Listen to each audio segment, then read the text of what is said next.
¿Por qué tarda en empezar a grabar?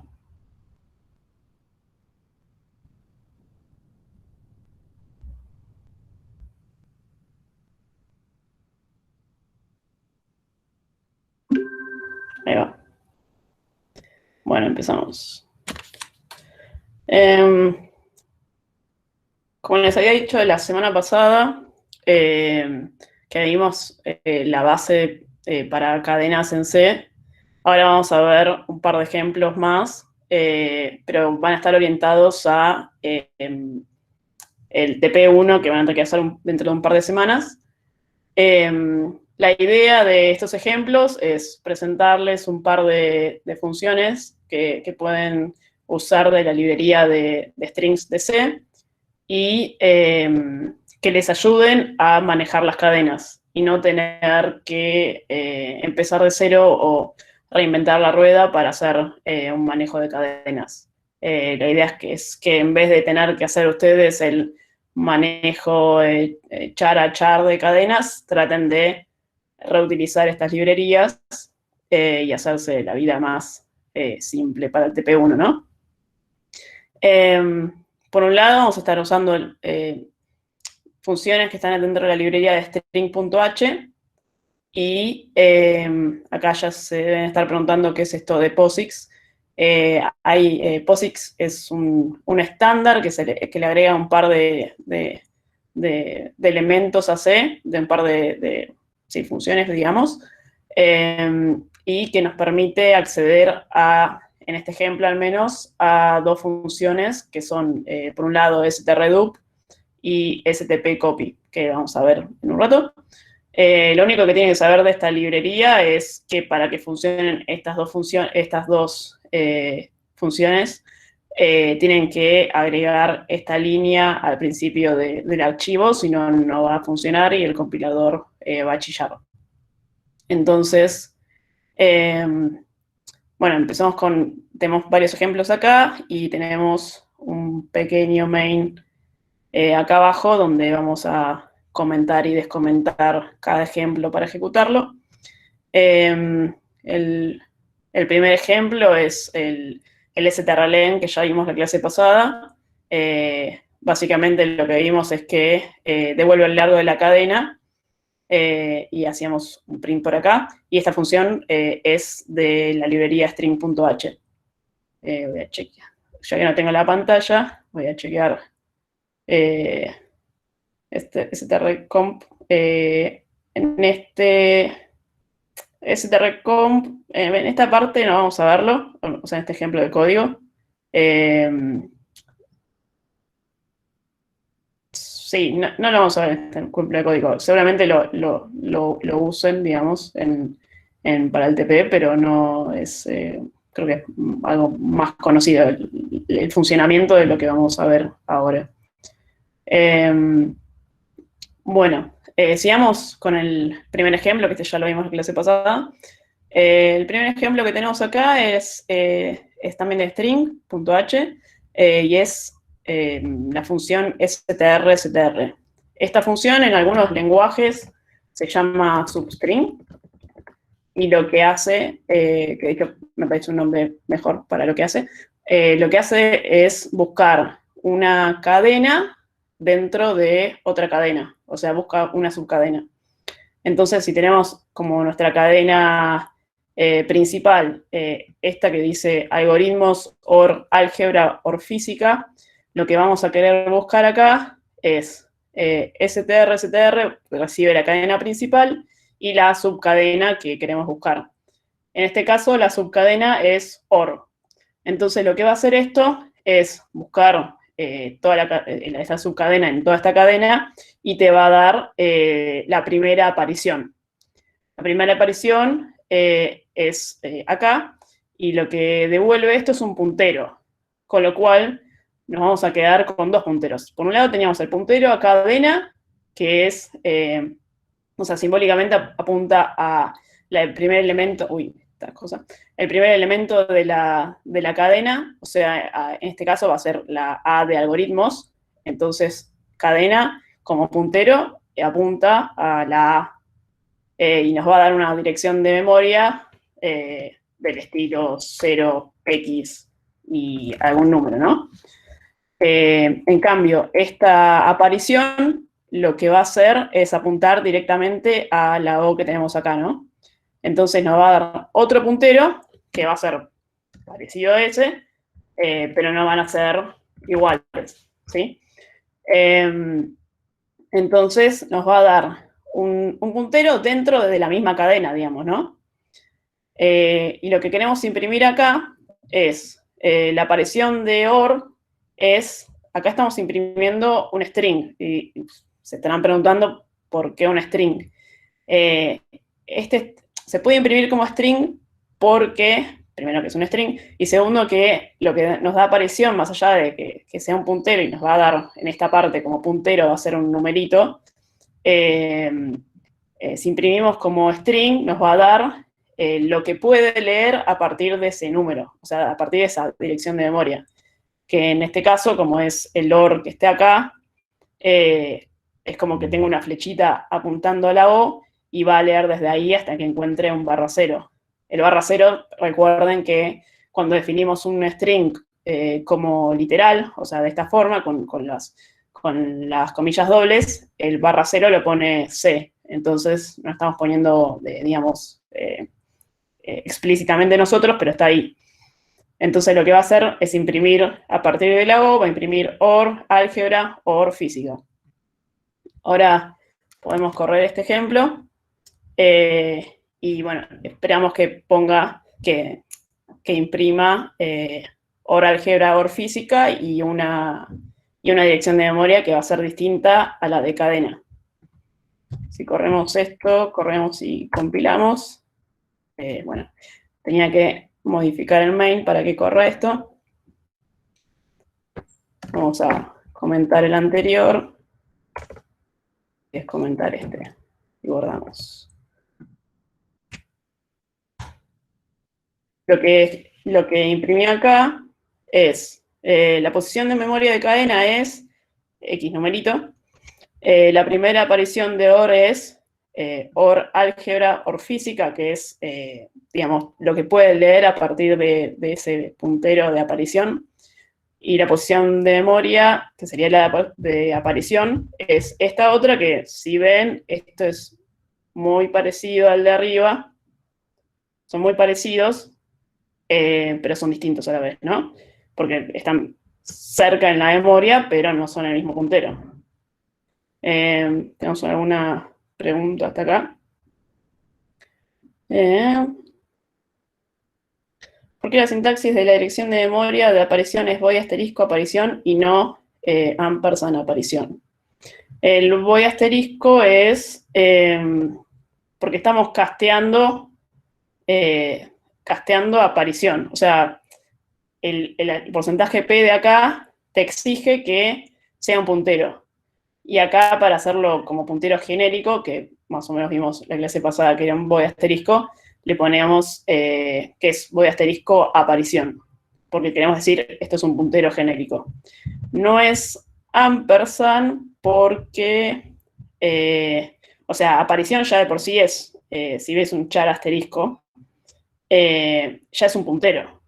Ampersand sería si vos tuvieses esto así y es un char, no sabemos la dirección de memoria. En ese caso sí, tenés que poner acá el ampersand para que te dé la dirección de memoria. Pero ya es un puntero, entonces no necesitamos ningún tratamiento en especial. Es decir, aparición apunta a donde empieza esa cadena y ampersand aparición en realidad te va a decir en dónde está guardado ese dato. Es algo que en este caso no nos sirve para nada.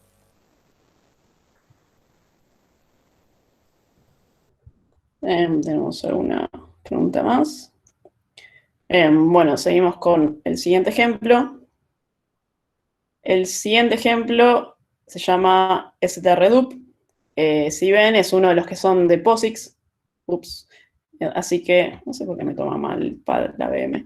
Pero bueno, es uno de los de POSIX, así que necesitan sí o sí este define POSIX C.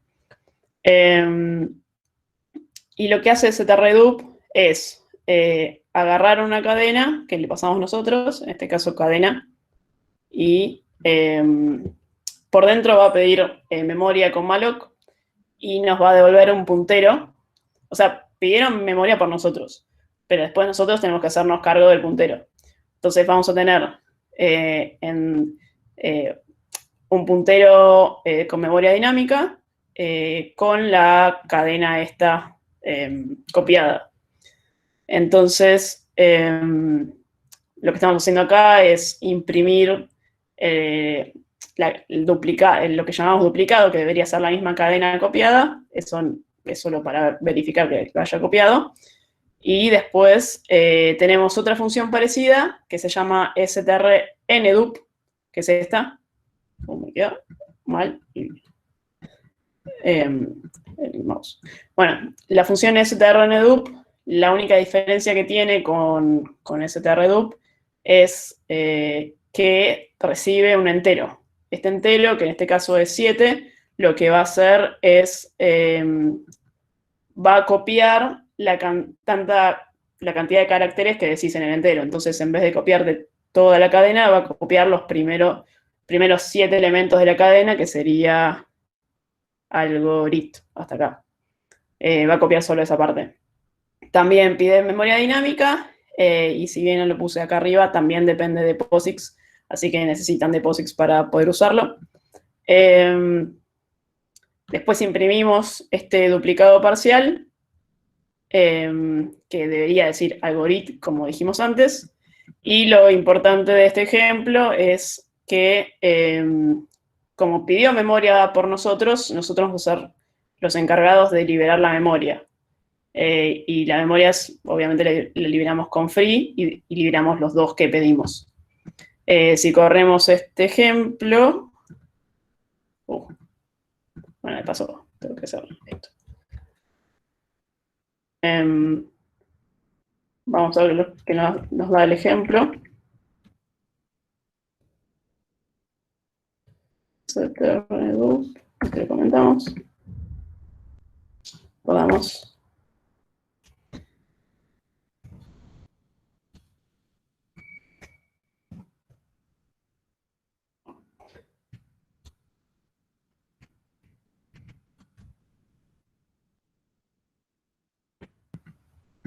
No sé por qué me pasa esto de que se me...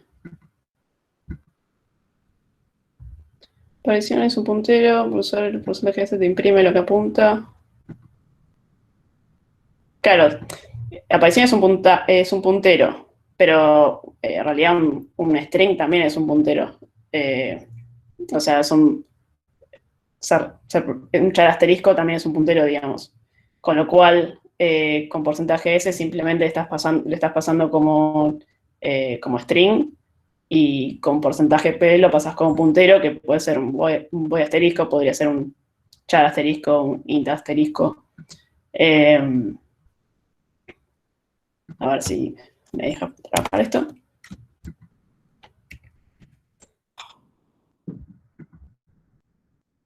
¿Es algún comentario mientras yo destrabo esto?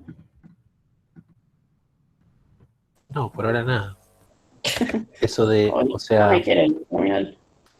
la idea de printf, cuando vos le pasás el parámetro de porcentaje S, lo que va a hacer es que suponer que ese puntero que le está pasando, que es un puntero de caracteres, entonces lo que va a hacer es leer carácter a carácter e imprimir esos caracteres hasta que encuentre el carácter de fin de línea. Bueno, ahora vamos a correr este ejemplo, y lo que nos da es, primero, el duplicado entero es algoritmos y programación, que es igual a nuestra cadena, y el duplicado parcial es algorit, como ya habíamos dicho.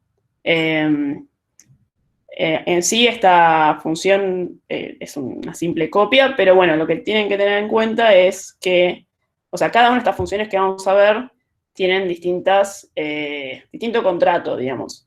Yo te doy una copia, pero vos tenés que liberar la memoria, es en este caso. Hay otros que vos tenés que crear la memoria y yo te lo copio después. Ahora vamos a ver otros ejemplos. Pero este básicamente es, vos te encargás de liberar la memoria, ¿no? Pasamos al siguiente ejemplo, es str copy. Tenemos una cadena, en este caso programación, y este es un ejemplo en el que el malloc lo tenemos que hacer nosotros a mano. Vamos a pedir memoria para el largo de programación, que bueno, acá ya te lo dice, es 13, pero bueno, son 12 caracteres más el /n.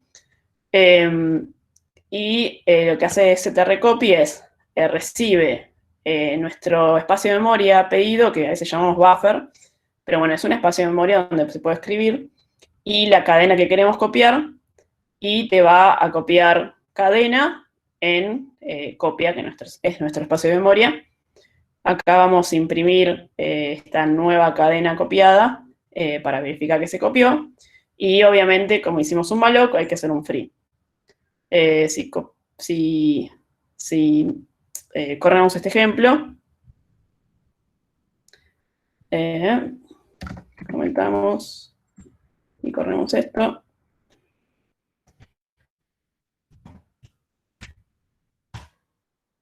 Bueno, acá vemos que hizo la copia, y como vemos acá lo que tenemos de contrato es, nosotros tenemos que manejar toda la memoria, tenemos que copiar, crear el espacio de memoria y liberarlo.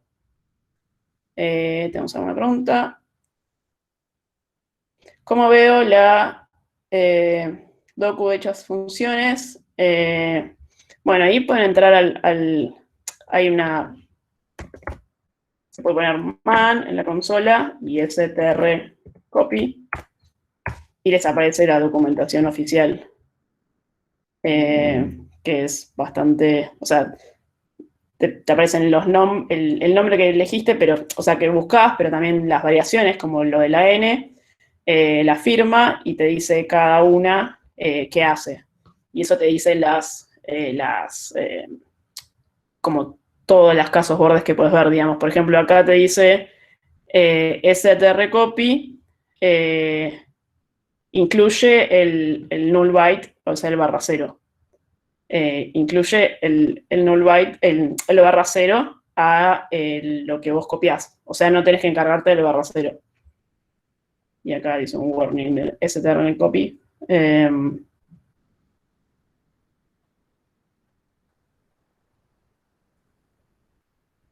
Bueno, acá te dice, si no hay un /0 en los primeros n bytes, o sea, los primeros n char que querés copiar, porque es str copy, no va a incluirse ese /0 solo. O sea, te avisa, tipo, lo vas a tener que hacer vos. Pero bueno, haciendo man y cualquiera de estas funciones, pueden ver la documentación. Y yo ahora tengo que salir de acá.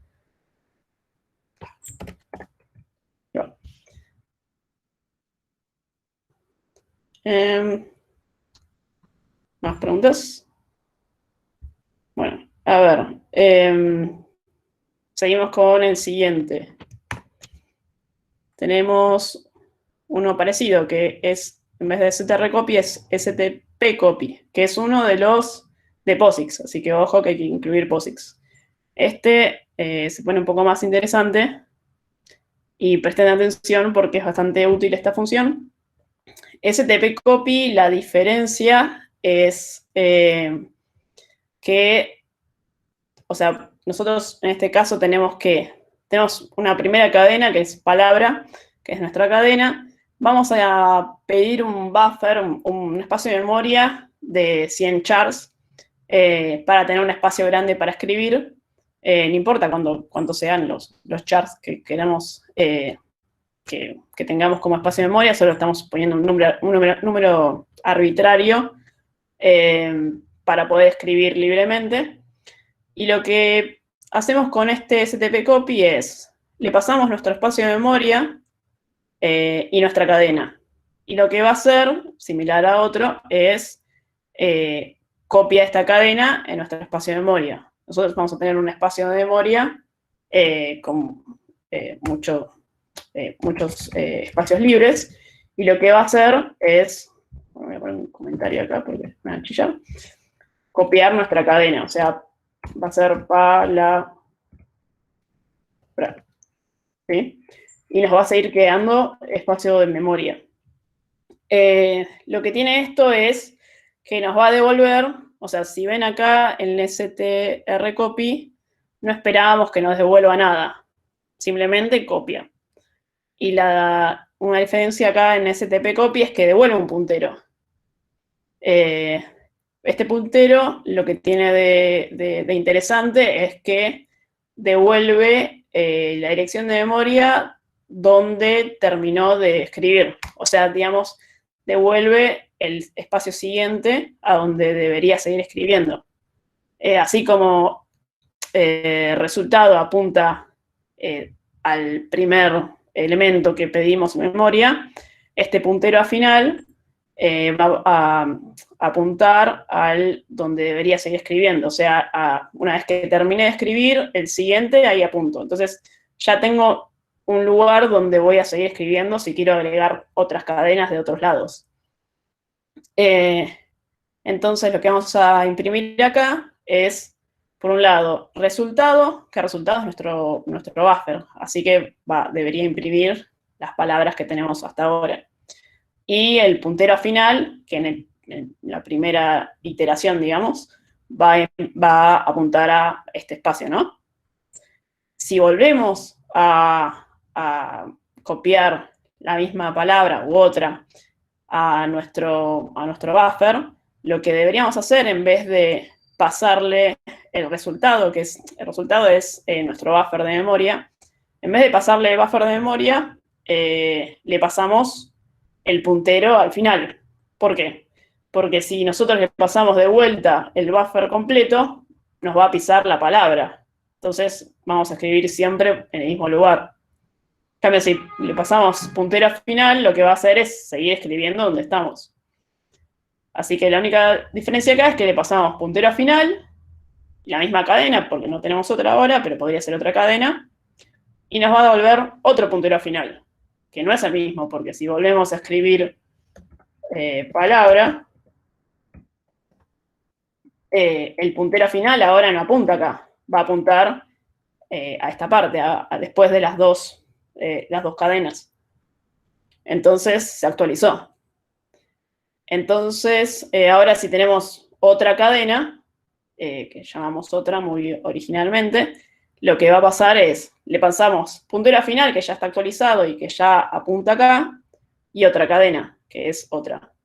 Y lo que va a hacer es seguir escribiendo en donde, por, digamos, lógica, debería seguir escribiendo.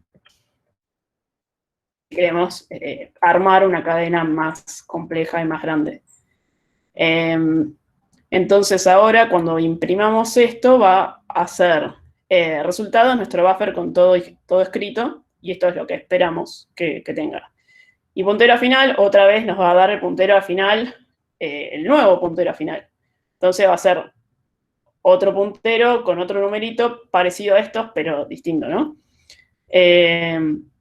Así que si corremos este ejemplo, y me acuerdo de comentar el main.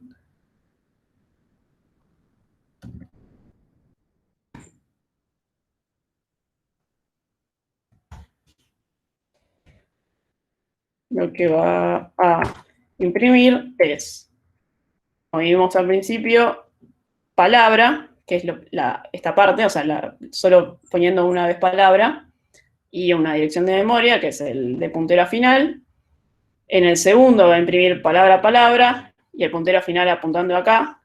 Y en el tercero va a imprimir palabra a palabra otra, y el puntero va a apuntar acá. O sea, ven que son bastante parecidos, pero son como incrementales, digamos. Profe, Sí. o sea que eso sería lo mismo que stringcat. Es como un strcat. Sí, es bastante parecido a strcat. Seguramente, a ver, no sé bien cuál es la diferencia, porque siempre la diferencia tiene que ver con si pone el barra cero o no pone el barra cero, si vos le pasas memoria o no. No sabría decirte cuál es la diferencia, pero es muy similar. O sea, sirven para hacer lo mismo, básicamente. En strcat también le pasas una cadena y el puntero donde querés escribir. Lo que tienen que tener en cuenta con ese strcat, si lo quieren usar para el TP1, es que siempre le tienen que pasar el puntero actualizado, digamos, a dónde escribir, porque si no va a tratar de recorrer cada vez que escriban todo el arreglo y eso lo va a hacer cuadrático, que es un error bastante normal del TP1. Pero bueno, sí, es bastante similar. Tenemos más preguntas. Los RCAT. Bueno, si no, seguimos con el siguiente. Bueno, después de ctp-copy tenemos la función calloc, que como verán es bastante parecido a malloc. La diferencia entre calloc y malloc es que le pasamos, o sea, igual que malloc le vamos a pasar el size of de lo que queremos obtener memoria y la cantidad. La diferencia es que calloc va a agarrar esto y no te va a dar un buffer vacío, sino que te va a dar un buffer todo lleno de ceros. En el caso de que sean chars, los ceros son en la forma de cero del char, es el barra cero, así que nos va a dar un buffer lleno de barras ceros.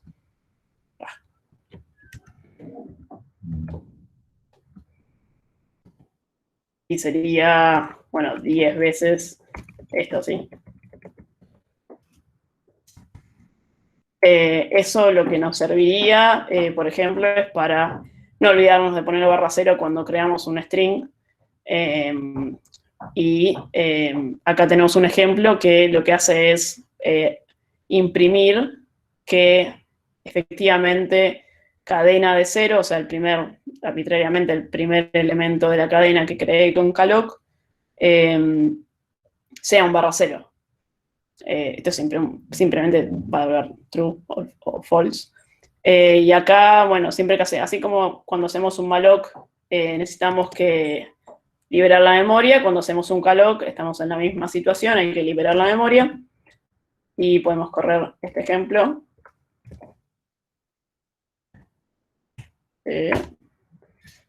Bueno, el 1 significa true.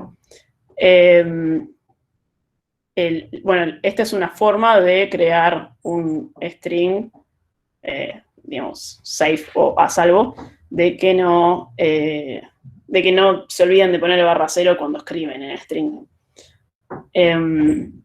Y tenemos otra forma adicional, muy parecida, que se llama memset.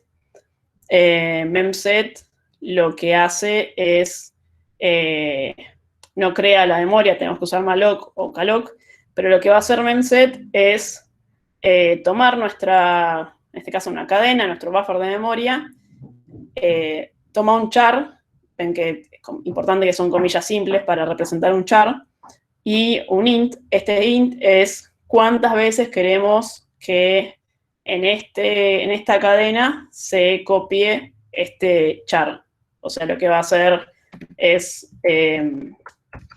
agarrar la cadena y ponerle Z, 5 veces, y el resto queda igual como lo creamos. En este caso lo creamos con malloc, va a quedar vacío, pero si lo hubiésemos creado con calloc, los otros hubiesen sido, serían todos barra ceros, ¿no?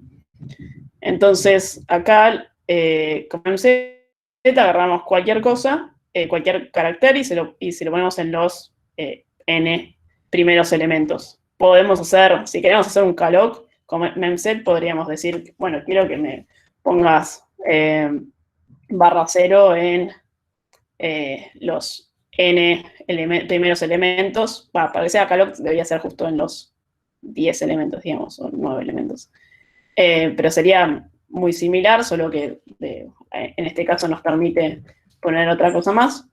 Pero lo que tiene esto es que como lo creé con malloc y no tiene barra ceros, vamos a tener que agregar manualmente nosotros el barra cero. Por eso tenemos cadena de 5 igual a barra 0. Y acá imprimimos simplemente la cadena y vamos a ver que tienen todos los Z, Z, Z, Z. Les comento esto.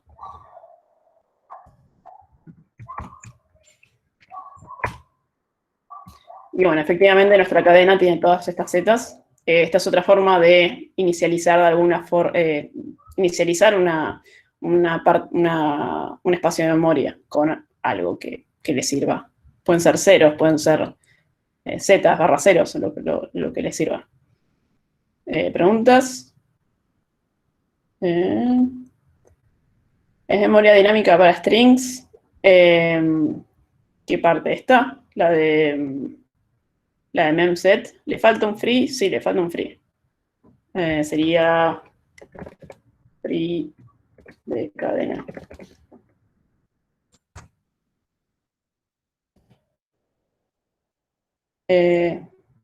Memoria dinámica para strings.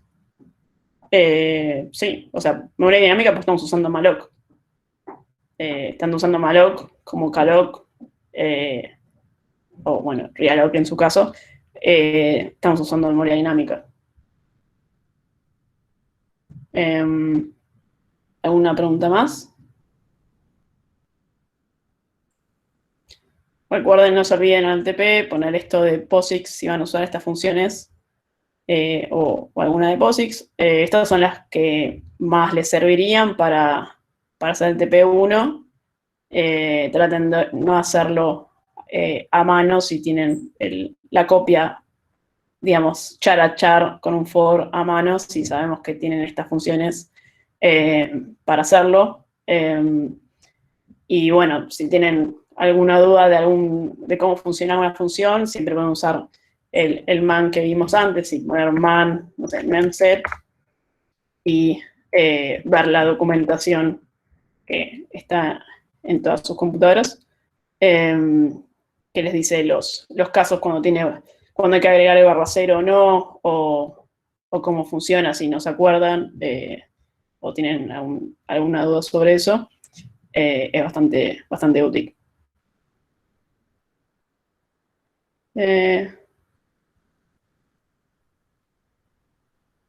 La única diferencia es esa o implica alguna diferencia de complejidad. Eso es una pregunta sobre memset versus calloc. O sea, calloc es lineal, así como memset también. O sea, la única diferencia que podría haber es que acá estás haciendo ODN más ODN y acá es ODN, pero ODN más ODN es ODN, así que no es que te lo hace cuadrático ni nada, así que no deberías preocuparte.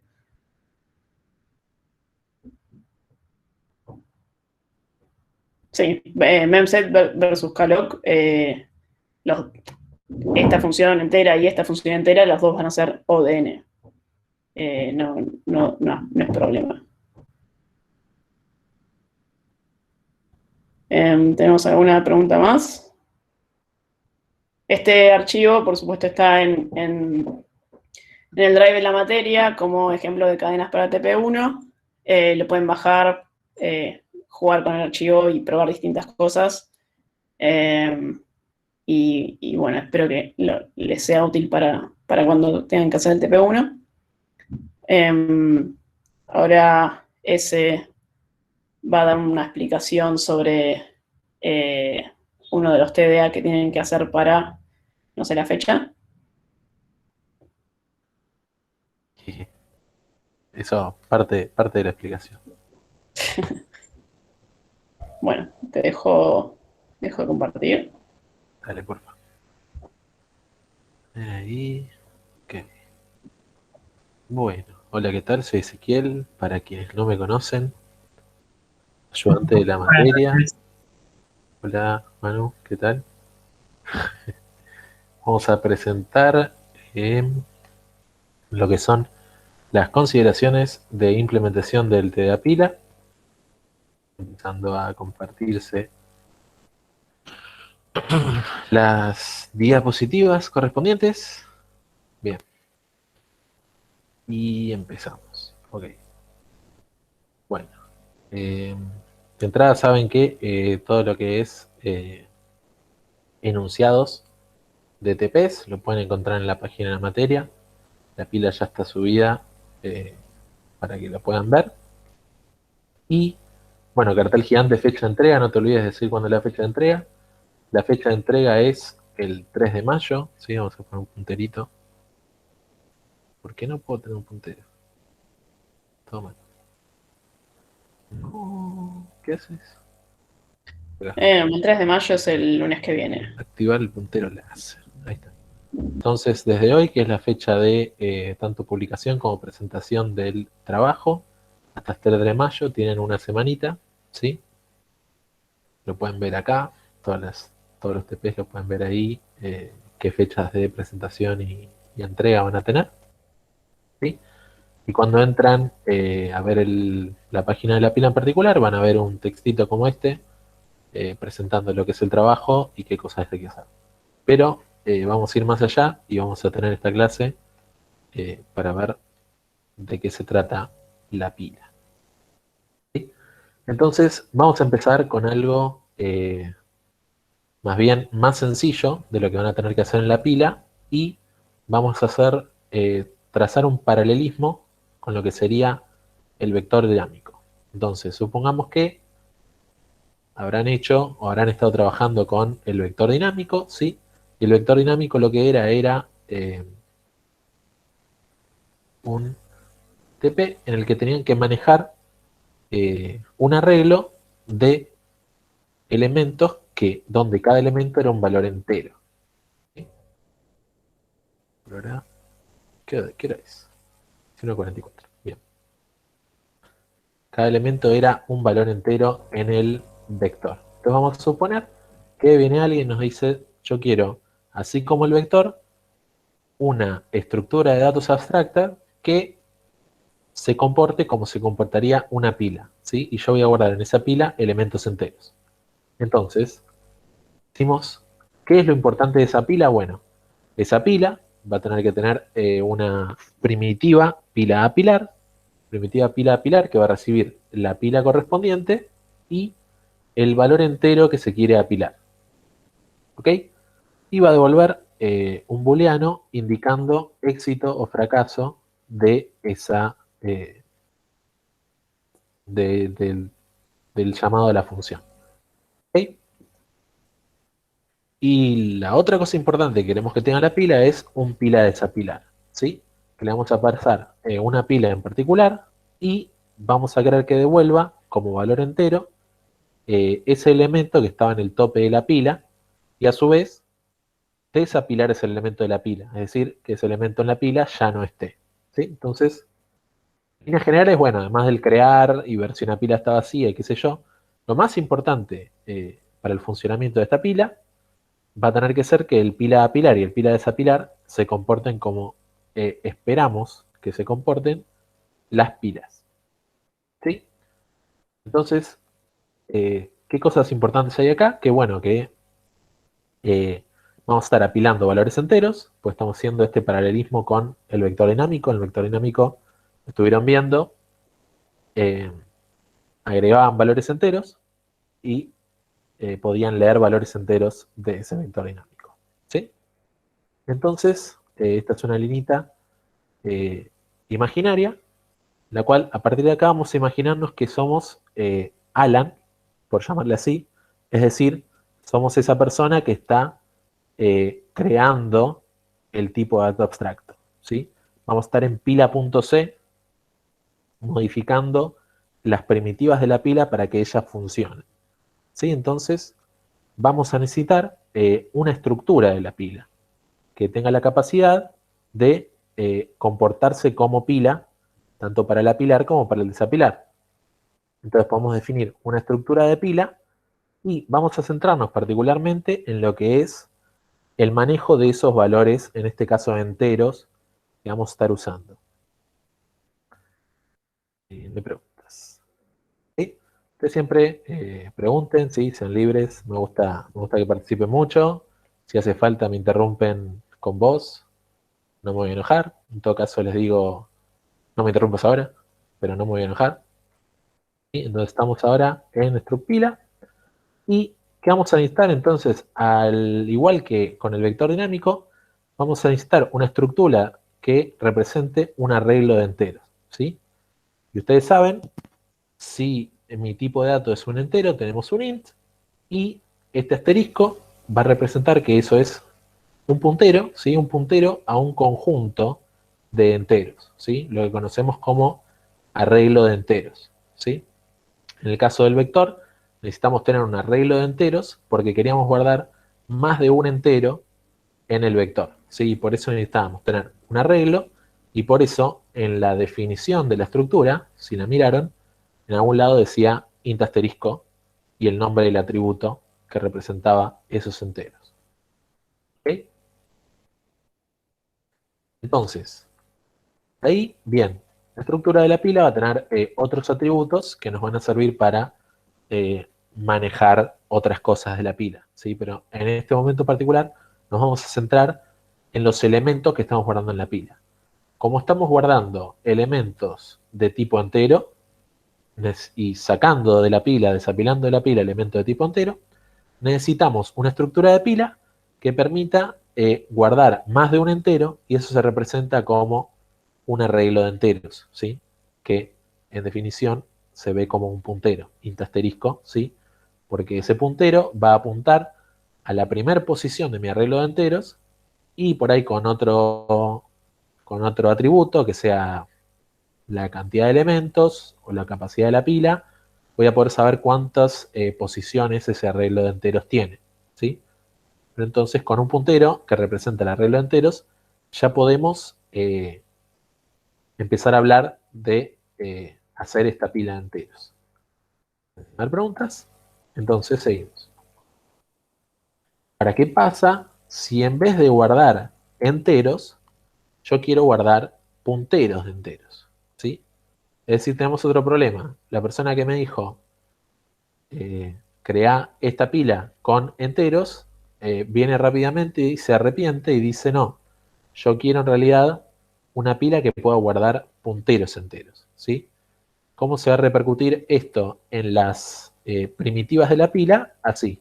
Por un lado, vamos a tener que el pila de pilar va a funcionar de la misma manera, pero el valor que recibe ahora va a tener que ser un puntero entero, y eso se escribe int asterisco, ¿sí? Y el desapilar de la pila va a tener que devolver un puntero entero, y eso se escribe int asterisco, ¿sí? En el valor de retorno de esa pila. ¿Ok? ¿Hasta ahí estamos bien? No hay preguntas. Y entonces, ¿cómo vamos a hacer para manejar eso desde nuestro lado de la estructura de datos? ¿Sí? Vamos a hacer como Alan para poder guardar todos esos int asterisco que nos van a llegar en los sucesivos apilados que pueda llegar a ver en la pila. Bueno, la estructura de la pila va a tener que tener un arreglo de punteros enteros, ¿sí? Entonces, acá, si ven, de repente hay dos asterisquitos uno al lado del otro.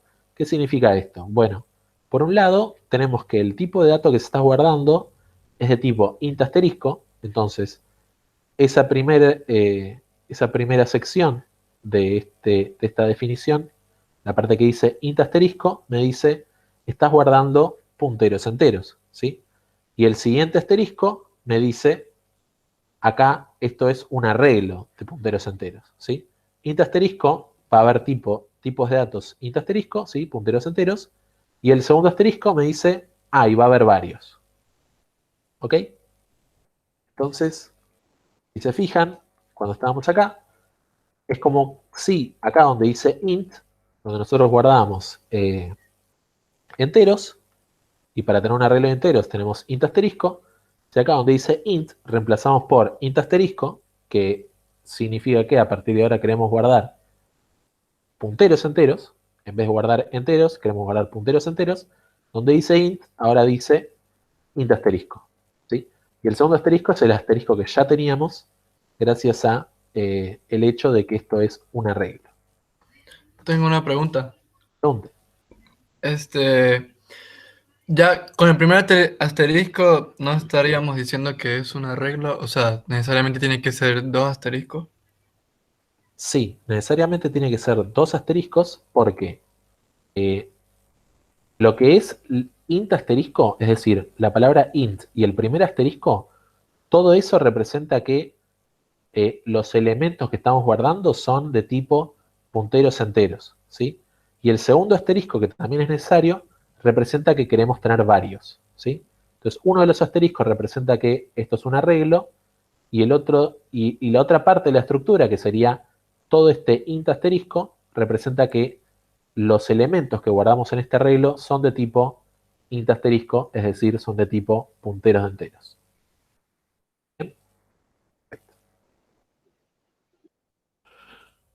Y por supuesto tendríamos otros elementos. Y ya deje de decir asterisco. Bueno, voy a decirlo un poquito más en el futuro, así que no se preocupen. Bien. Esa podría ser una estructura con otros atributos según conveniencia. Y resulta que la persona que quiere que hagamos la pila molesta bastante, ¿sí? Y con persona que dice que queremos hacer la pila, llámese los docentes de algoritmos 2 que queremos que hagan este TDA pila, porque el siguiente requerimiento que pide es que quiero guardar punteros genéricos, ¿sí? Le dijimos, bueno, en principio queríamos guardar enteros, ahora queremos guardar punteros enteros, y antes de decirles que queremos guardar punteros a floats, y después punteros a double, y después punteros a char, directamente le decimos, vamos a ser sinceros, queremos guardar punteros genéricos en esta pila, que nos permita guardar cualquier tipo de dato dentro de la pila, y veamos cómo hacer para tener esa posibilidad de guardar punteros genéricos. Bien. Entonces, por un lado, pasa la moto. ¿Me fue? Por un lado, los valores, ¿sí? Los elementos que vamos a estar recibiendo en pila a pilar van a tener que ser de tipo void asterisco. ¿Sí? Los valores que vamos a devolver en pila desapilar van a tener que ser de tipo void asterisco. ¿Sí? Repaso rápido. Los punteros genéricos o punteros opacos son aquellos que nos permiten guardar cualquier tipo de puntero dentro de una estructura y se escriben como void asterisco. ¿Sí? No es que no son nada, sino que pueden ser cualquier cosa. Y si este void asterisco trato de desreferenciarlo, explotan las cosas, ¿no? Porque no se puede tener una variable de tipo void. Bien, entonces es un puntero opaco, un puntero que, en principio, como Alan, no vamos a saber de qué tipo es. ¿Okay? Entonces, ¿cómo hacemos para trabajar con eso? Ya lo dijo Gonzalo, muy bien. Y es que en nuestra estructura de pila vamos a tener que estar guardando un atributo donde se guardan los elementos, que es un arreglo de punteros genéricos y que se escribe void asterisco asterisco. ¿Sí? O sea que podés tener en un mismo arreglo varios tipos de punteros, pregunta Mario. Y la respuesta es técnicamente sí, pero no entramos ahí por el momento. ¿Sí? ¿Y cómo pido memoria para algo que no sé cuánto va a ocupar? Pregunta Lautaro. Esa es una muy buena pregunta. Ahora lo vamos a estar viendo. ¿Sí? Pero muy buena pregunta. Voy a terminar de cerrar ahora por qué se escribe void asterisco asterisco, pero ahí vuelvo con las dos preguntas de Mario y Lautaro. Por un lado, ¿por qué escribimos void asterisco asterisco? Bueno, ¿se acuerdan? En la anterior diapositiva, acá decía int asterisco asterisco. ¿Y por qué decía int asterisco asterisco? Bueno, int asterisco por el tipo de cosas que quería guardar, punteros enteros, y el siguiente asterisco por ser un arreglo. Bueno, en este caso, ¿qué está pasando? Void asterisco son el tipo de cosas que quiero guardar, es decir, punteros genéricos, punteros opacos, y el segundo asterisco porque son un arreglo de ese tipo de elementos. ¿Sí? Entonces, arreglo de punteros genéricos. Puedo tener en la misma estructura varios punteros, ¿sí? Que en principio yo no sé de qué tipo son. Y es por eso que comenta Mario, podrían ser de tipos diferentes, pero tratemos de no pensar en este momento en eso, ¿sí? Porque nos explotaría la cabeza. Específicamente, ¿qué podemos lograr con este tipo de estructuras? Por ejemplo, que si Mario quiere usar esta estructura para guardar punteros enteros, y Mario dice, yo me comprometo a guardar siempre punteros enteros, lo va a poder hacer. Y si Lautaro quiere guardar siempre punteros a float, también lo va a poder hacer. Y yo, como Alan, no voy a tener que cambiar mi implementación de pila, ¿sí? Yo les puedo dar a Mario y a Lautaro la misma implementación de la pila y que Mario la use para punteros enteros y Lautaro la use para punteros a float, ¿sí? Y así para cualquier tipo de dato. ¿Ok? Y ahí Martín pregunta, ¿todos los punteros pesan lo mismo? Y esa es la respuesta a la pregunta de Lautaro. Lautaro preguntaba, ¿cómo hago para perder memoria para algo que no sé cuánto va a ocupar? ¿Sí? Y la clave está en lo que dice Martín. Todos los punteros dentro de una misma computadora física ocupan el mismo espacio. ¿Sí?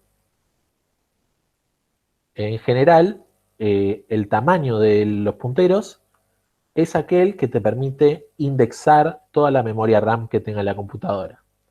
Entonces, la cantidad que ocupa cada puntero es en general proporcional a la memoria RAM que tengas instalada en la máquina, pero siempre va a ser suficiente para poder acceder a todas las posiciones de la memoria. Pero lo que sí es muy, muy importante, que yo me siento en mi compu, me pongo a programar, todos los punteros ocupan el mismo espacio. ¿Sí? ¿Qué significa eso?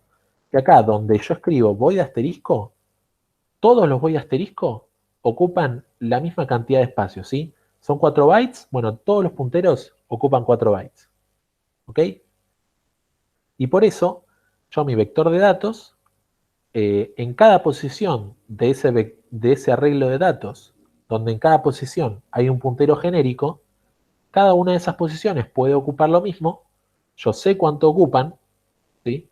Que para saber cuánto ocupan pueden escribir size of void asterisco, pero podemos saber cuánto ocupan y por lo tanto podemos en cada una de las posiciones del arreglo de datos poder guardar cualquier tipo de puntero que me pasen por parámetro en pila a pila. ¿Sí? ¿Alguna duda con eso?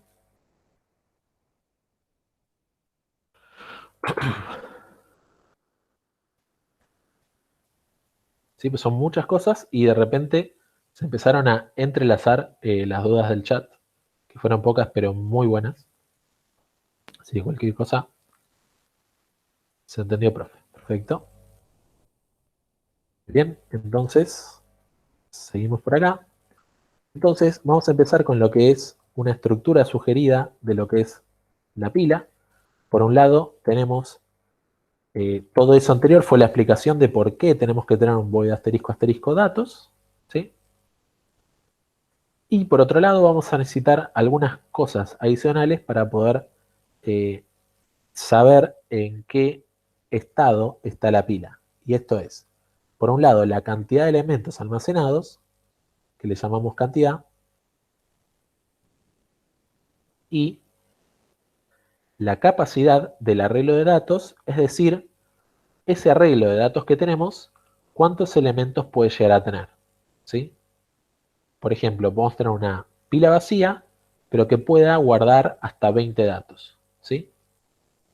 Y a nuestra pila le llamamos pila dinámica, porque si bien en un momento puede llegar a tener como máximo 20 datos, si alguien quiere guardar el dato número 21, nuestra pila dinámicamente va a crecer para permitir que puedan entrar más datos en la estructura.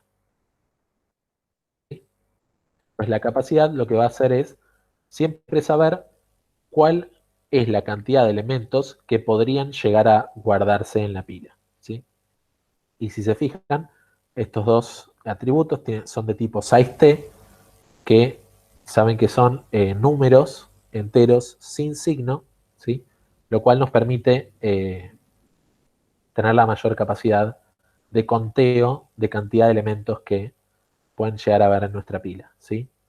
Para el momento en el que size_t ya nos le permite contar cuántos elementos hay en un arreglo, en ese momento igual ya llenaron la memoria de la computadora, así que de todas maneras no sería una aplicación real que size_t llegue a un valor tan alto que no les permita guardar la cantidad de elementos que podrían guardar para la computadora en la que estén usando. Continuando, sigan sin haber consultas. Entonces, bueno, mira, todo en rojito, bla, bla, bla. Voy a asterisco. Bien, esto ya lo vimos. Ok, entonces, este es el segmento. Ezequiel les hace el TP. ¿Sí? Así que, mucha atención. No era suficiente tentarles con valiosísimos conocimientos. En este momento van a tener valiosísima información de cómo Ezequiel les hace el TP, que sí tienen la obligación de entregar. Entonces pregunta Agustín, profe, yo estuve leyendo el TP y no entendí eso. La capacidad son los elementos que pueden llegar a entrar en la pila, pero también decía que en una de las pruebas tenía que poder apilar con 1000 elementos. Bien, Agustín, esas son dos cositas. Hagamos así. Una de las siguientes diapositivas va a hablar de ese mismo tema, así que te lo dejo en suspenso hasta que lleguemos a ese punto. Entonces, ¿cómo hacemos para agregar un elemento en la pila? ¿Sí? Vamos a tener, bueno, en el pila.h va a decir, bueno, pila a pilar es una primitiva que hace tal cosa. ¿Qué hace? Agrega un elemento a la pila en el tope de la pila. ¿Sí? Entonces, acá es donde vemos, básicamente en código, hasta con punto y coma en todo, cómo se hace para resolver esta consigna. ¿Sí? Entonces, acá está el ejemplo donde dice que tenemos una pila con capacidad 5, si cuentan la cantidad de barritas en esta memoria ficticia, son 5, y la cantidad, que es los elementos que está ocupando en la pila, son 2, que son el A y el B, ¿sí? Y la pila la vemos como en vertical, ¿sí? Como si fuera una pila de platos. Entonces, la base de la pila es A y B está arriba en la pila, y eso significa que B está en el tope, ¿sí? Entonces, si fuéramos a quitar un elemento de la pila, el elemento a quitar sería el B, ¿sí? Entonces, quitaríamos el B primero y luego con una pila de cantidad 1, si quitáramos otra vez, quitaríamos el A y ahí quedaría una pila vacía, ¿sí? Y para poner otro ejemplo, para lograr que esta pila tenga estos elementos, a partir de una pila vacía tendríamos que poner primero el elemento A y después el elemento B. ¿Ok? Entonces, ¿cómo hacemos para agregar un elemento? Bueno, si ustedes se fijan en esta memoria, la posición 0 está ocupada por A, la posición 1 está ocupada por B, y la posición 2 está disponible, ¿sí? Entonces, la posición equivalente a la cantidad de elementos siempre está libre. Por lo tanto, ahí en el vector de datos, indexando con corchetes, ¿sí? Ya saben que los vectores los podemos indexar por corchetes para acceder a una posición en particular, podemos hacer la asignación de este elemento, ¿sí? Y recuerden, este elemento es de tipo void asterisco, no sabemos qué es, no sabemos qué tiene, pero sabemos que es un puntero, entonces podemos guardarlo en esta posición de memoria que acepta punteros opacos, ¿sí? Entonces, esta línea va a estar en su TP y hace exactamente eso. Acá en la posición 2 va a guardar el nuevo elemento que nos están pidiendo apilar en la pila, ¿sí? Y luego, para mantener la coherencia entre la estructura y los atributos que tiene la pila, vamos a tener que incrementar en 1 la cantidad de elementos que hay en la pila, ¿sí? Si acá hubiese un elemento, por ejemplo C, la cantidad de elementos en la pila tendría que ser 3, ¿sí? Entonces, cantidad más incrementa la cantidad de elementos en la pila. Y estoy saliendo de cuadro cada tanto.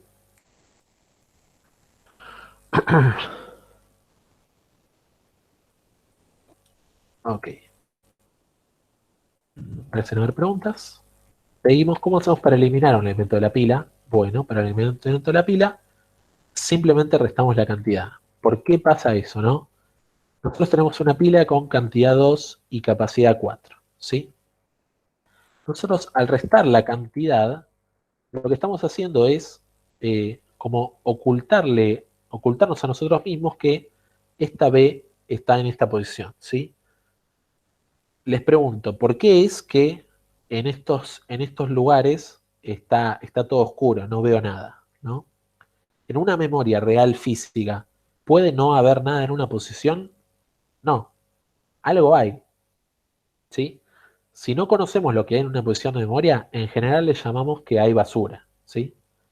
Podemos guardar null en una posición, pero lo único que vamos a hacer en ese caso es que todos los bits de esa posición estén en cero.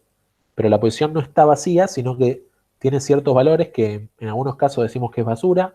Si le asignamos un cero, lo ponemos en null, todos los bits van a estar en cero, pero la posición algo tiene.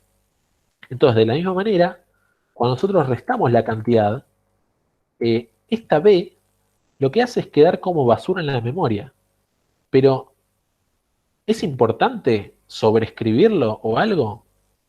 Y la respuesta es no, siempre y cuando toda nuestra operatoria de la pila la estemos haciendo bien, ¿sí? En ese sentido, a lo que me refiero, cuando nosotros tenemos esa pila así, con capacidad 5 y cantidad 2, no nos preocupó escribir la basura que hay en estas posiciones, justamente porque sabemos que nunca vamos a leer esas posiciones, ¿sí?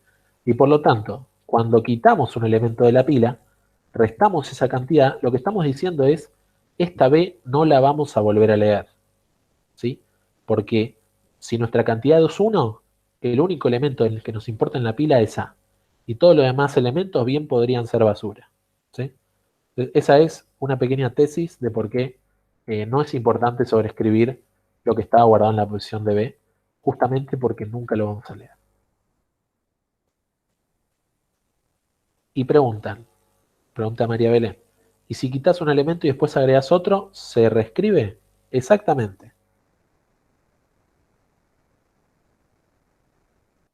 Por poner el ejemplo, imaginemos que esta pila alguna vez tuvo 3 elementos, ¿sí? En este momento no lo vemos, pero en esta posición pudo haber habido algo, ¿sí? Y en el momento de agregar un elemento, simplemente este nuevo elemento estaría sobreescribiendo el elemento que alguna vez pudo haber estado en la pila. Como dice Ramiro, se sobrescribe en esa posición que hay basura o hay lo que sea que haya antes. Y pregunta Tomás, ¿no hay que hacerle fría a esa basura? ¿Sí? Bueno, en principio no le llamaría basura a nadie, digamos, tratemos de respetar a las personas, no está bueno ese peyorativo, perdón el chiste. Bueno, a ver, ¿qué es lo que tenemos acá? Por un lado tenemos un vector que nosotros vamos a haber pedido con memoria, ¿sí? Y ese vector lo vamos a hacer un malloc, ¿no? Vos haces un malloc y ya tenés todo un vector con varias posiciones.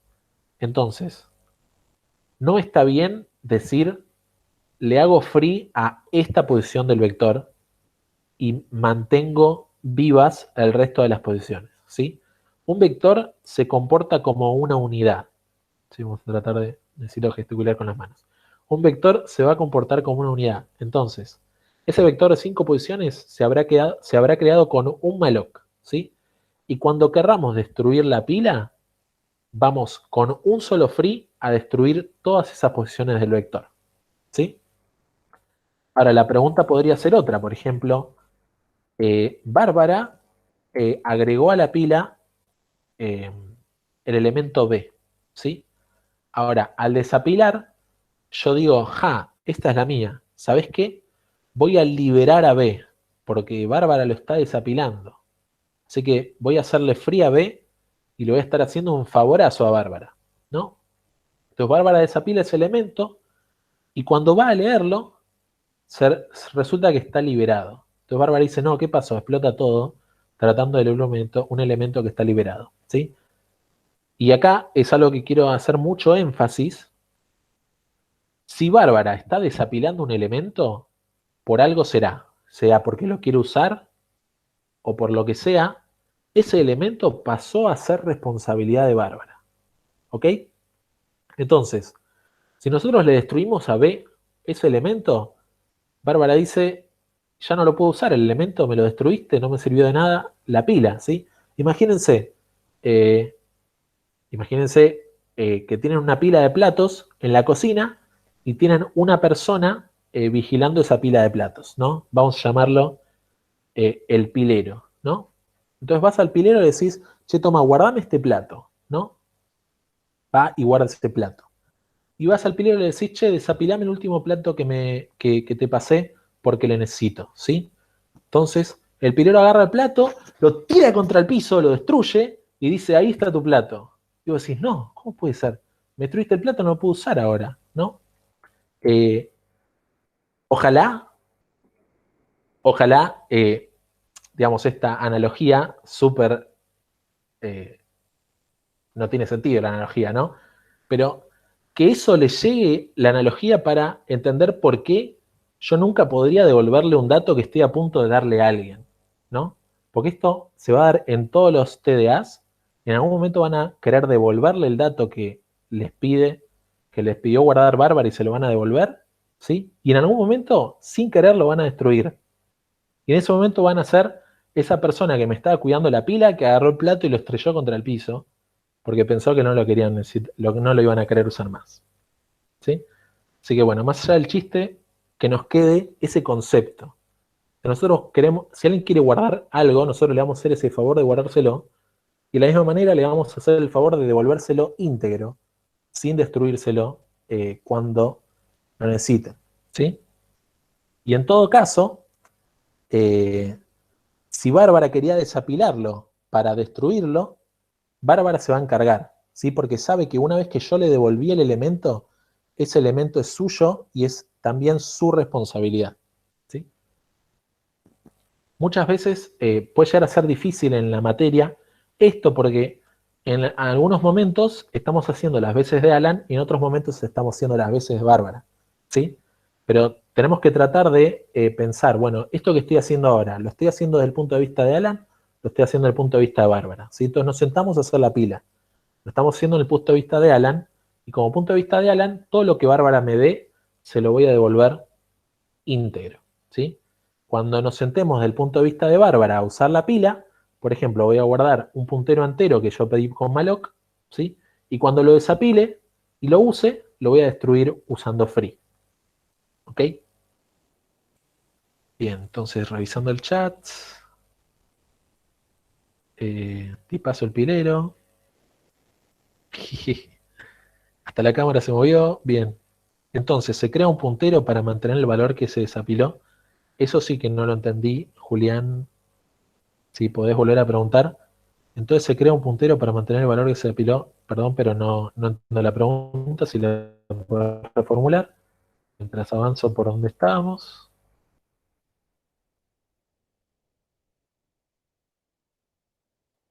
Se devuelve el mismo puntero que estaba guardado. No hace falta crear otro. Bien, si esa era la pregunta, Julián, la respondió muy bien Emanuel. Efectivamente se está devolviendo el mismo puntero que se está guardando, ¿sí? Eso, así como te lo dan, vos lo guardás y así como lo necesitan, lo devolvés. No hace falta devolver, no hace falta crear punteros adicionales, digamos. Lo que te, lo que te dan, lo guardás así, datos de cantidad igual a elemento, y después cuando te pidan devolverlo, lo devolvés literalmente lo que esté en esa posición del vector de datos, ¿sí? En definitiva, le estás devolviendo el mismo puntero que te pasaron, ¿ok? Entonces, ahora estamos en lo de criterios de redimensión, y es algo que hace un rato le dije a alguien que íbamos a ver en un ratito. Le dije a Agustín, que es, ¿qué pasa si alguien se ceba y dice, te voy a apilar tantos elementos que vas a querer llorar, ¿sí? Te voy a apilar 1000 elementos porque pintó, ¿sí? Entonces, por un lado, eh, nuestro tamaño inicial de pila no puede ser 1000, no puede ser 1.000.000, ¿sí? Tiene que ser un tamaño razonable, que digas, bueno, si alguien quiere usar la pila un rato, 10, 20 elementos, lo pongo como tamaño inicial de mi pila, ¿sí? Pero, como esta es una pila dinámica, ¿sí? Si alguien quiere guardar 1000 elementos, yo voy a tener que poder hacerle ese trabajo, ¿sí? Se me apila un elemento y después otro, y después otro, y después otro. En un momento va a querer apilar tantos que yo voy a necesitar tener mayor capacidad de la que tengo, ¿sí? Pero mientras yo pueda hacer crecer mi pila de forma dinámica para cumplir con esos requerimientos que está teniendo la persona que quiere que apile 1000 elementos, 10.000 elementos, yo, si puedo, lo voy a hacer. ¿Y cómo vamos a hacer eso? Bueno, cuando la cantidad sea igual a la capacidad, esa condición lo que me va a decir es, no puedo guardar más elementos en la pila, ¿sí? Acá tenemos una pila con capacidad 4. Si la cantidad de elementos fuera 4, yo no podría guardar ningún elemento adicional, ¿sí? Y si nosotros estuviéramos trabajando con una pila estática, ¿qué le diríamos a la persona que quiere apilar? No quiero apilar porque mi pila es estática y ya no entran más elementos, ¿ok? Cabe, lo que se dice cabe, ¿no? Pero como nuestra pila es pila dinámica, ¿sí? Cuando hayan elementos, 4 elementos en una pila de capacidad 4 y alguien quiera agregar un elemento más, le vamos a decir, sí, dame un segundito que te aumento la capacidad y eh, agregamos ese elemento, ¿sí? Y cuando digo dame un segundito que aumente la capacidad, esto es metafórico. Nadie, desde afuera no van a saber si estoy aumentando la capacidad o qué, ¿sí? Todo esto de manejo de capacidad y cantidades son cosas internas de Alan que Bárbara no va a saber que yo estoy haciendo. Lo que sabe Bárbara es que apila y apila y desapila y apila y está funcionando todo bien y no sabe ni de cantidades, ni de datos, ni de capacidades, ni de nada. Lo que sabe es que puede apilar, puede desapilar, puede preguntarle a la pila si está vacía, ¿sí? Todo lo que son las primitivas que están guardadas en el punto H.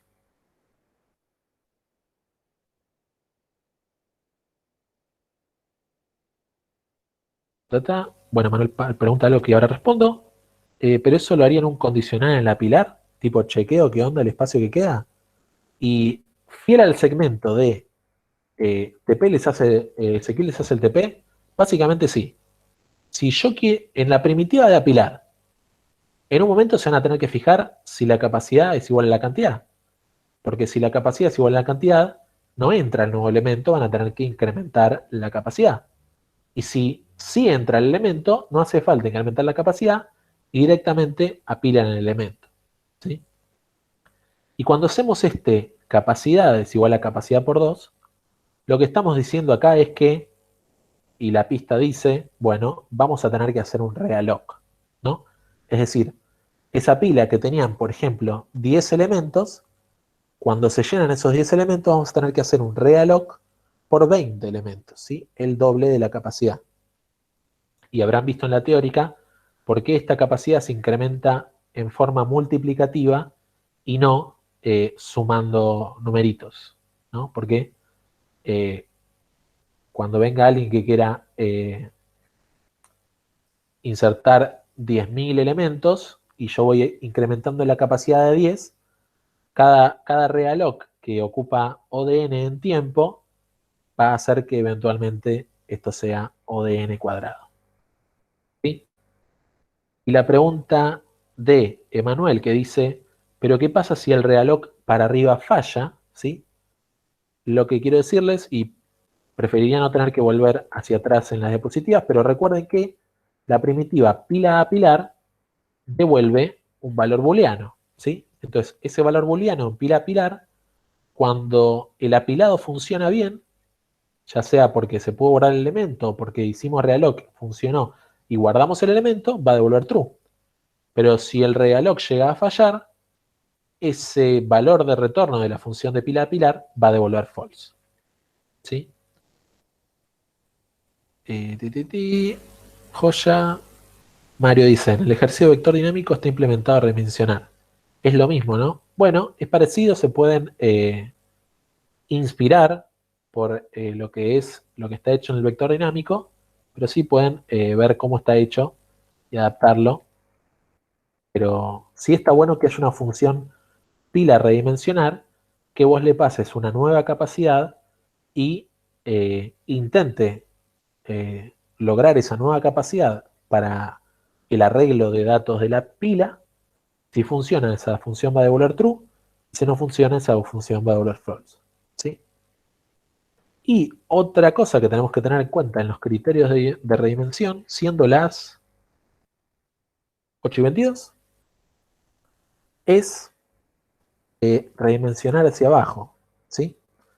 Redimensionar hacia abajo es algo importante porque si yo, bueno, en un momento agregaron muchos elementos en la pila, pero fueron desapilando y ya no hay tantos elementos, es importante hacer un uso eficiente de la memoria que tenemos en función de la cantidad de elementos que en la pila hay en este momento. Entonces, en algún lugar del pila a desapilar, nos vamos a fijar si resulta que la pila está bastante vacía. Es como, che, nuestra pila es muy grande, pero no la estamos usando. ¿Sí? ¿Y cuál es la propuesta? Que cuando la cantidad de elementos multiplicado por 4 siga siendo menor a la capacidad o menor o igual, ¿sí? ¿Qué significa eso? Que estamos usando menos de un cuarto de la pila. ¿Sí? Menos de un cuarto de la pila estamos usando. Lo que hacemos es dividir en 2 en esa capacidad. ¿Sí? ¿Y cuál va a ser la pila resultante después de esta operación? Va a ser que nuestra pila estemos usando más o menos la mitad de la capacidad, que es un valor más razonable. ¿Sí? Más razonable estar usando la mitad de la capacidad que estar usando un cuarto de la capacidad. ¿Ok? Y por ahí le preguntará, ¿y por qué no dividís, por ejemplo, por qué cuando la cantidad está usando un cuarto de la capacidad, por qué no dividís la capacidad por 4? ¿Sí? Y la respuesta es sencilla. Si vos tenés una capacidad y decís, bueno, la divido por 4 para que tengamos la capacidad muy parecida a la cantidad, apenas vayan, te agreguen uno o dos elementos, vas a tener que redimensionar de nuevo. ¿Sí? Y no querés estar redimensionando tan seguido. Por lo tanto, cuando vos haces una redimensión, no querés que la diferencia entre la capacidad y la cantidad sea tan pequeña. ¿Sí?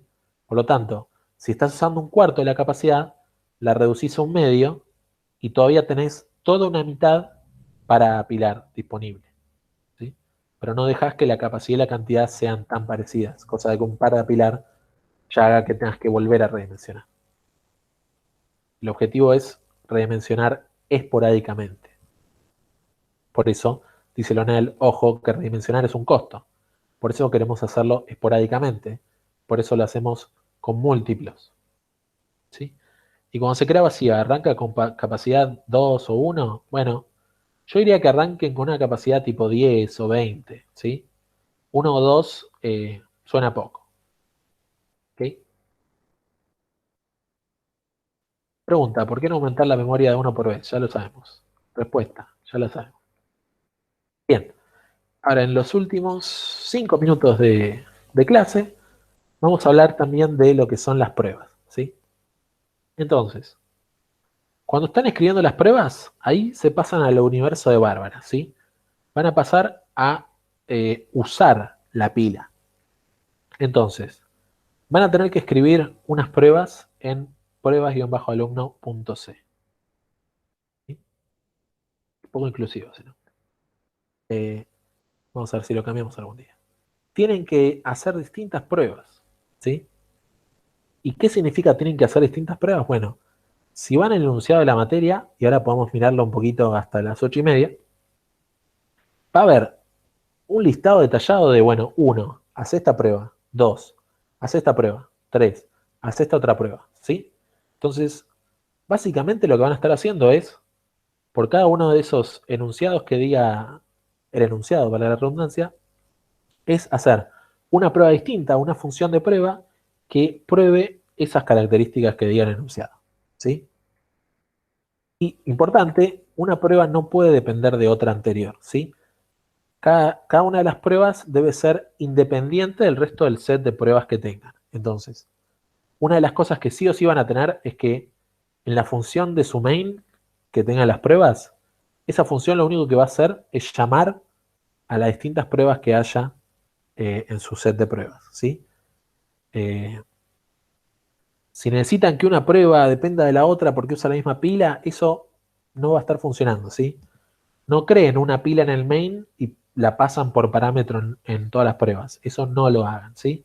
Cada prueba tiene que estar separada, empieza la prueba, crea una pila, se fija si la pila está vacía y hace lo que tenga que hacer. Agrega un elemento, mira el tope, lo que sea. ¿Sí? Ahora, si llegamos antes de 8:30, lo vemos. Como dije, cada prueba es una función separada. ¿Sí?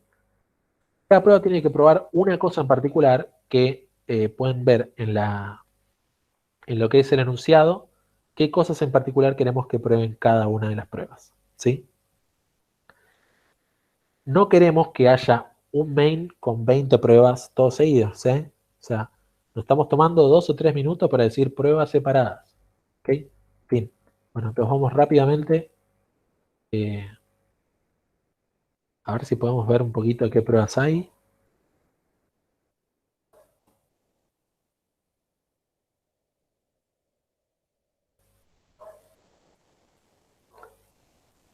Romper el código. ¿Sí? ¿Para qué les pedimos pruebas? Es para que ustedes puedan probar su código antes de mandarse al sistema de entregas, ¿no? Entonces, ustedes si quieren pueden empezar haciendo lo que es pila.c con todos estos indicios, pero también pueden en algún momento ir haciendo las pruebas y cuando tienen algunas pruebas y tienen avanzado el pila.c, pueden ejecutar las pruebas y ver cuáles de sus pruebas son resueltas por su propia pila, ¿sí?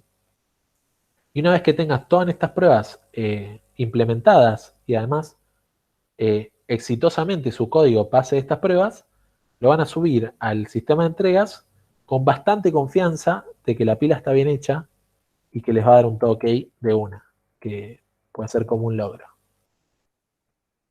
¿Sí? Entonces, en un minuto vamos a ver las primeras 3 pruebas. ¿Sí? Entonces, una prueba, una función de prueba que diga, bueno, creo la pila y la destruyo. ¿Sí? Entonces, una prueba, crean la pila, la destruyen, genial. ¿Qué están probando también? Que cuando lo corran con Valgrind no pierda memoria, por ejemplo. ¿Sí? Prueba 2. Se pueden apilar elementos y al desapilarlos se mantiene el invariante de pila. ¿Qué significa eso? Que si apilo A, B, C, después desapilo C, desapilo B, desapilo A. ¿Sí? Entonces, esta prueba voy a poder, por ejemplo, apilo A, veo que el tope es A, apilo B, el tope es B, apilo C, el tope es C. Desapilo C, me devuelven C en el desapilar y el tope es B. Y ahora si apilo D, el tope es D. Y si desapilo me devuelven D, y si desapilo me devuelven B, y si desapilo me devuelven A. ¿Sí? Eso pueden probar, por ejemplo, en esta pila de apilar y desapilar elementos, respetando el invariante de pila. ¿Sí? Y una prueba que saltó en un momento por Agustín, ¿sí? Probar que se pueden apilar muchos elementos. ¿Sí? ¿Y qué significa esto? Por ejemplo, no queremos ver que su tamaño inicial de su pila sea, por ejemplo, 1000 o 2000. Pues dicen, ya sé, mi capacidad de mi pila inicial va a ser 2000. Entonces nunca voy a tener que redimensionar. Así que la parte difícil del TP me la saco encima. No, no queremos que hagan eso. Que su capacidad inicial sea 10 o 20 y en su prueba de volumen se apilen muchos elementos. Apilen 1000, apilen 10.000, los que les guste. ¿Sí? ¿Y qué van a estar haciendo? Bueno, van a apilar 1000 elementos diferentes a la pila y al desapilar van a ir viendo que cada uno de esos elementos desapilados sea exactamente el elemento que apilaron. ¿Sí? Y entonces digo, che, ¿cómo hago para crear 1000 variables en mis pruebas para poder apilar 1000 variables y cuando desapile esas 1000 variables ver que cada una de las variables está desapilando en el momento correcto? ¿Sí? Y ahí una de las respuestas es, en vez de apilar variables diferentes, por ejemplo, apilen posiciones de un vector. ¿Sí? Las posiciones de un vector son punteros, por lo tanto, si apilo las posiciones desde la 0 a la 999 de un vector, estoy apilando 1000 elementos. Y cuando yo desapile, sé que tengo que desapilar la posición número 999. Y después la posición número 998. Y después la 997. Y así. ¿Está bien? Es una forma de apilar muchos elementos diferentes simplemente usando un for, por ejemplo. Bien. Preguntas. Una pregunta. ¿Por qué funciones como apilar son punteros? Ver tope. Ah, perdón. Ahí está, ver tope. Eh, Porque en todos los casos, los elementos que se están utilizando, tanto en apilar, ver tope y desapilar, son punteros genéricos, ¿no? Entonces, si yo quiero guardar algo, apilar algo, voy a apilar un void asterisco. Si quiero desapilar algo, voy a desapilar un void asterisco. Y si quiero ver el tope, voy a ver el tope de un elemento que es un void asterisco. ¿Sí? Eso fue respondido en el chat. En la documentación dice que devuelve el valor. Bárbara va a tener que hacer asterisco tope. Bueno, ojo ahí, Mario. Depende, ¿no? O sea, el elemento que nosotros desapilamos, sabemos que es un puntero genérico, ¿no? Entonces supongamos que Bárbara, o bien ustedes cuando hacen las pruebas, deciden apilar punteros enteros, ¿sí? Entonces ustedes apilan punteros enteros y, por ejemplo, cuando hacen pila desapilar, ustedes pueden guardar el valor de retorno de la función pila desapilar en una variable que sea de tipo int asterisco, ¿sí? Guardaron int asterisco, desapilan int asteriscos, ¿sí? Esa variable int asterisco podés desreferenciarla haciendo asterisco nombre de la variable, ¿sí? Ahora, algo que pueden hacer es comparar punteros. Por ejemplo, yo tengo mi puntero int asterisco puntero 1, ¿sí? Y lo apilo, ¿sí? Entonces puedo hacer una prueba que se fije si ver tope es igual a mi puntero 1, ¿sí? En ese caso estoy haciendo una comparación entre dos punteros y no hizo falta de referenciar nada, ¿sí? ¿Por qué digo esto? Porque si ustedes tratan de referenciar lo que devuelva tope, ver tope o desapilar, eso de por sí es un void asterisco. Entonces, si lo tratan de referenciar así nomás, va a explotar. ¿Ok? Ahora, si lo guardan en una variable del tipo correspondiente a lo que hayan apilado, eso sí lo pueden desreferenciar sin problemas. ¿Sí? Pero técnicamente, ustedes pueden hacer las comparaciones a nivel puntero y no haber ningún problema para estas pruebas. ¿Sí? Siendo 8:34, me quedo a la espera de si hay más preguntas. Disculpen estos 4 o 5 minutos de tardanza respecto de la finalización de la clase. Y me fijo si hay alguna pregunta más respecto de esto en particular. Si no, voy a detener la grabación y me quedo un rato más para preguntas adicionales. Estamos formalmente muy cerca de terminar la clase, depende de ustedes. Pero como no veo ninguna pregunta, podemos decir terminar la clase. Voy a dejar de grabar.